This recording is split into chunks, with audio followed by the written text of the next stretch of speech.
Alors aujourd'hui, j'ai le plaisir de vous présenter comment définir la grille salariale de son entreprise dans le logiciel Tadagbe RH+. Nous rappelons quand même que le logiciel Tadagbe RH+ est un logiciel de gestion des ressources humaines. Nous connaissons tout le travail vaste, énorme que font les ressources humaines dans une entreprise. Alors pour simplifier les tâches, nous avons pensé à concevoir ce logiciel afin d'aider les entreprises pour une gestion efficace de leur personnel. Alors, grille salariale. Nous parlons de grille salariale parce qu'à la fin du mois, l'employé qui a travaillé a droit à un salaire. Et pour être juste et équitable dans la distribution, dans le partage de ce salaire, il est nécessaire, voire opportun, de pouvoir avoir une grille salariale sur la base desquelles, dès le recrutement, l'employé est classé selon sa catégorie, selon son échelon, etc. Alors, nous allons voir maintenant comment, dans le logiciel Tadagbe RH+, nous pouvons insérer les informations afin de générer automatiquement la grille salariale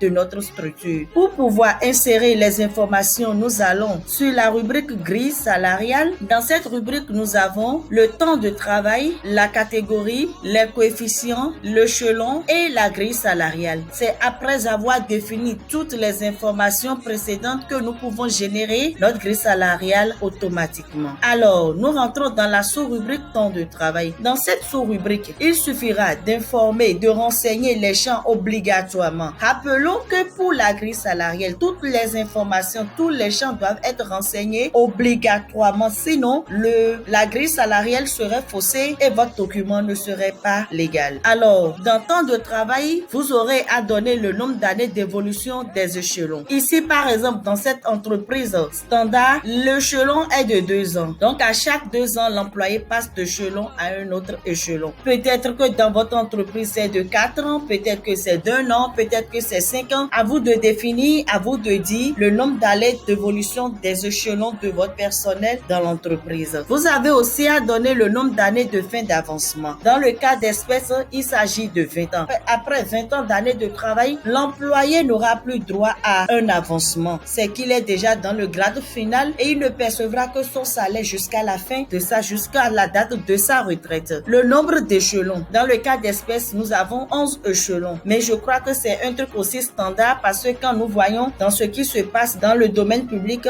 les 2 ans, les 20 ans ou les 11 sont des chiffres un peu standards partout. Alors, venons dans la catégorie. Dans la catégorie, il s'agira aussi de renseigner obligatoirement les champs. La catégorie numéro 1, vous fixez le salaire de base de cette catégorie et vous donnez le niveau d'études requis pour faire partie de cette catégorie. Ici, par exemple, on nous dit que dans la catégorie numéro 1, le salaire de base est de 33 000 et que le niveau d'études requis est aucune exigence. Alors, ainsi de suite, vous allez définir jusqu'à la 11e catégorie et définir le niveau de chacun. Lorsque vous finissez de renseigner obligatoirement vos champs, vous sauvegardez vos données pour que la plateforme puisse enregistrer les informations que vous avez envoyées. Les coefficients. Il s'agit de voir où passer d'un échelon à un autre après certainement 2 ans de travail tel que c'est prévu dans le temps de travail. Il y a un indice qui est affiché à chaque échelon. Et dans le cas d'espèce, voilà l'indice que cette entreprise a pu donner. C'est des renseignements qu'il faut obligatoirement mettre et sauvegarder. N'oublions pas, à la fin de chaque sous-rubrique renseignée, il faut obligatoirement sauvegarder les données afin d'espérer de les retrouver pour que la grille salariale vous soit générée automatiquement. Les échelons, nous l'avons vu tantôt, dans les échelons, on nous a parlé. Ici, nous avons échelon 2,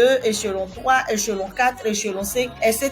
jusqu'au 11e échelon. Alors, c'est à l'entreprise de définir toujours ses niveaux d'échelon dans son entreprise en fonction de comment il pense traiter son personnel. N'oubliez pas, nous le répétons toujours, prenez la peine de sauvegarder les informations, de sauvegarder les données après les avoir renseignées dans chaque sous-rubrique. Et à la fin, lorsque vous insérez correctement les informations, vous cliquez, vous venez sur la sous-rubrique grille grille salariale et vous aurez automatiquement la grille salariale de votre entreprise. Ceci vous permet d'avoir un document sur la base de laquelle tout employé recruté, vous pouvez déjà le lui montrer. Tu es de telle catégorie, tu es déjà dans telle année au début, voilà ton salaire de base, voilà en fonction de ton évolution dans l'entreprise jusqu'à faire ta carrière. Alors, voilà ce que je peux vous dire aujourd'hui sur comment définir la grille salariale de son entreprise. J'espère que vous m'avez compris. J'espère que vous avez été intéressé par cette nouvelle présentation. Nous vous remercions de nous avoir écoutés et nous vous disons à bientôt pour une prochaine séance.